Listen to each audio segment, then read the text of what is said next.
This is Black Weekend Update. Los Angeles Clippers owner Donald Sterling was recorded saying racist things and generally being a racist because apparently he is in fact a racist. For further commentary on the Sterling scandal, please consult literally any media outlet. Over at CNN, anchor Don Lemon responded to conservative commentator Rush Limbaugh's linking of the Sterling scandal in the Obama administration by referring to Mr. Limbaugh as, quote, a stunt king, presumably because he continues to do underhanded things in order to gain advantage or get attention, which is the exact definition of stunt. On his radio show the next day, when responding, Mr. Limbaugh introduced the clip as follows. Aaron Burnett played the soundbite and then went to Mr. Black Hole himself, Don Lemon, who sleeps with men, proudly. Now, I've had my concerns about Don Lemon's respectability politics, but that in no way has any bearing on my disgust with Rush Limbaugh's clearly pejorative tone when unnecessarily mentioning who Don Lemon sleeps with, as if that's even remotely relevant. But before I get off on a rant, let me introduce live via satellite my trifling cousin Yvonne. I would love to commentate on Rush Limbaugh coming all out of pocket like that, but first I'm gonna need to address Mr. Don Lemon. Hey, boo boo, listen, I know you be feeling some type of way about those of us who keeps it real in these streets, and like, maybe you be wanting people to pull up their pants or whatever, but when the block gets hot and shit pops off, who you think gonna hold you down, son? See, I ain't even pressed about all that yang you be popping. When push comes to shove, we got you, Don. Old boy was all the way wrong for bringing up your gayness while out in public conversation. Like, Rush Limbaugh, who are you? Like, who raised you? Why you even go there? And where I'm from, Don, we don't make petty distinctions between each other either, you feel me? This right here, this is me holding you down, because that's what I'm about. You want to be bougie? Be about it. Deep down, you know you need me, Dawn. You could always pretend like you don't. You could keep acting like you above it all, and you don't even have to acknowledge me or nothing. Matter of fact, all I need you to do, Dawn, is work on your surprise face for when you hear old boy has an accident. Well, now, wait a minute. Yo, you the Bible lady. I remember you. Get out my frame. Actually, maybe I could be in charge? No. Bible lady, what's your name again? I'm Cookie Carter. And like Mr. Rush Limbaugh, I too feel it's good to know when one is dealing with a homosexual and to label them as such, so there's no confusion about who's a sinner and who'll be saved when the rapture comes.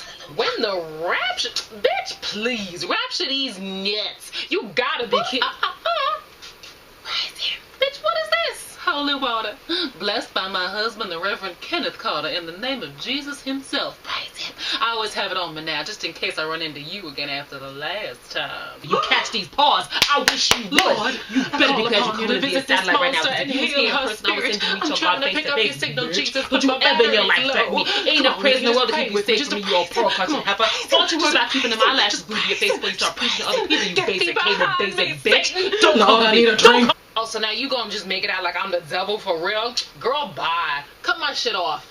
Oh, well, that worked out just fine. That just worked out fine. Oh, am I still on? Okay. Oh, Cookie, say goodnight. When now? I don't think that was holy water. In its over news, the Fox network canceled television show Almost Human this week, much to the dismay of loyal fans of the futuristic drama that paired Carl Urban's cop character with Michael Ealy's lifelike android as his robot partner. The cancellation comes as no surprise to me, and quite frankly, I'm surprised it lasted as long as it did, considering that the premise is deeply flawed. If we could create a lifelike robot that looked like this, we wouldn't be using it for law enforcement. In music news, pop princess Rihanna was the big winner at the first ever iHeartRadio Music Awards held this week, and the iHeartRadio Music Awards show was the big winner at the superfluous and completely unnecessary Music Awards show awards. Speaking of Rihanna, the island gal stunned us once again with another sexy clothing optional photo shoot. This time it was hot toplessness for the cover of French magazine Lui. And I have to hand it to Riri. When it comes to owning her sexuality and letting us know that she has zero concern for your judgments, Rihanna takes the Verizon Wireless approach. Can you hear her now? Can you hear her now? How about now? In Pop That News, the final nail may have been hammered into twerking's coffin this week with the arrest of these three ladies outside the City Hall building in Beaverton, Oregon. One of them was there to pay a fine, and when she had, Beaverton police officer Mike Rowe said she and her friend began, quote, twerking and exposing their genitals, unquote. One of them then lifted her skirt and began to urinate, while the third recorded the events on her cell phone. The women faced second-degree disorderly conduct charges, as well as multiple drug charges for narcotics found upon search of their car, and now that there's a legal precedent for criminalizing inappropriate twerking, we look forward to the grand jury indictments handed down to Miley Cyrus, Iggy Azalea, and Kim Kardashian. In Believe It or Not news, Rita Ora is still trying to make Rita Ora happen.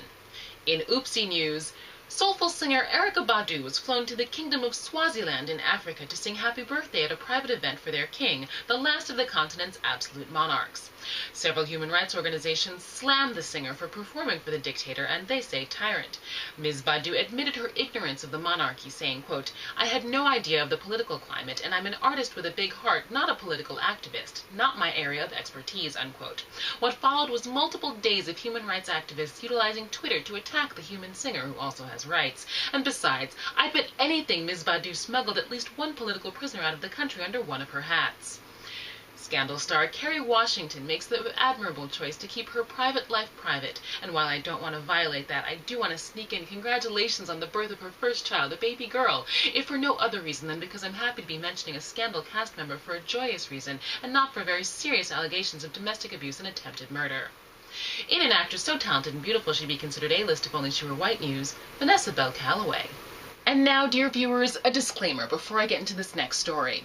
I've critiqued pop culture from time to time, but I'm a performer first, and as a performer, I want us all to have full freedom of expression, even if I don't personally agree with what one is expressing. However, if one is a repeat offender and one denigrates my identity in the pursuit of laughs that never come from anywhere, I may have a thing or two to say, and freedom of speech is not freedom from consequence, so let's boogie. Hot garbage website Thought Catalog continues to shit upon the World Wide Web with its anything goes publishing policy under the banner that, quote, all thinking is relevant, and in a networked world, your neighbor's thoughts are your thoughts, unquote.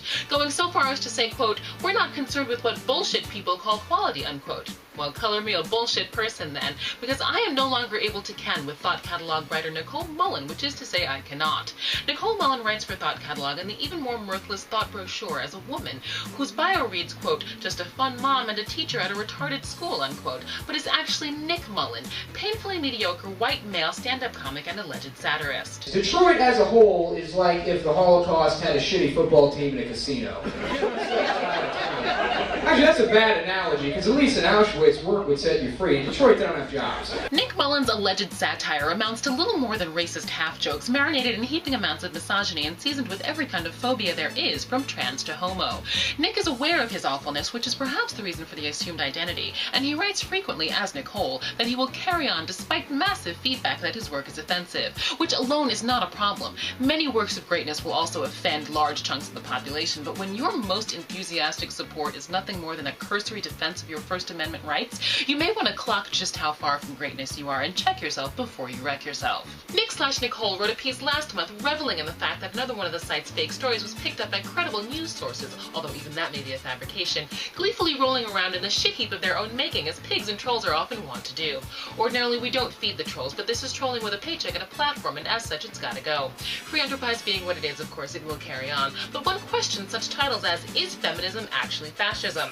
The Retarded Teacher, How to Be a Good Ally to Trannies, 27 Inspirational Slurs Paula Deen used in her 20s, You Know Who Didn't Complain About Minimum Wage? The Slaves, and the Funzy quiz, Which Black Teen Murderer Are You? His latest entitled trash piece, titled Natural Hair for White Girls, reads as Nicole Mullen envying black women's natural hair and setting out to obtain it through a detailed styling process.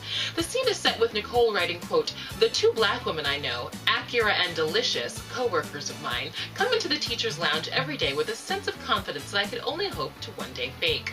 Where does that proud sister-girl disposition come from? It comes from their exotic manes, unquote. Joining me now to share her experience with this article is my friend Becky. Hi Becky, are you there? Hey, yeah, Oh, can you hear me? Bex, it's even worse than you described it. Yeah. Oh, God, sorry, hun. Thank you for joining me.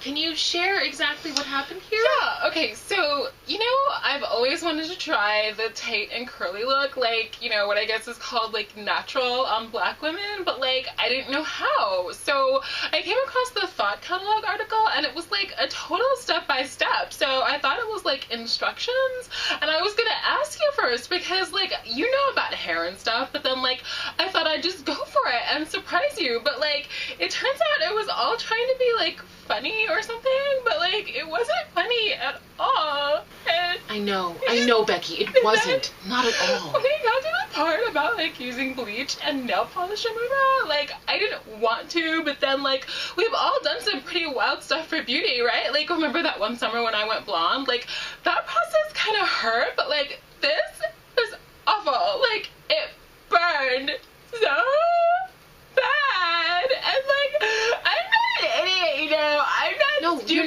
not, Bex, I know you're not. It was all fake, and like if it's totally fake and not smart and it isn't educational and it's also not funny, like why is it there? Like just to make fun of black women and ruin my hair? Like who does that? Oh my god.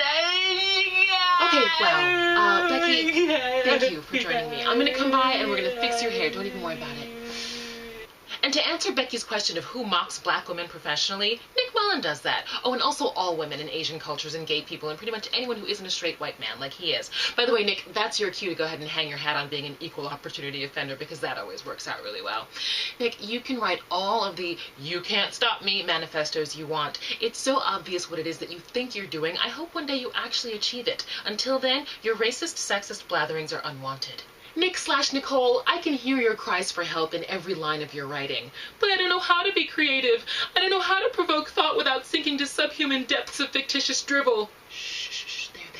There's always hope, and if you cared, you could learn. But of course, I don't expect you to care about this, because hey, you're too cool to care about anything. I've seen your glib responses to criticism where you've tweeted, "I love to do racism, and I love to be racist, and you can't stop me." And to be honest, I can't imagine what it's like to not care about the quality of my writing, because I don't have that privilege. But if I did, I doubt I would exercise it, because not caring may be cool, but being funny and talented is cooler. I guess you'll just have to take my word on that one.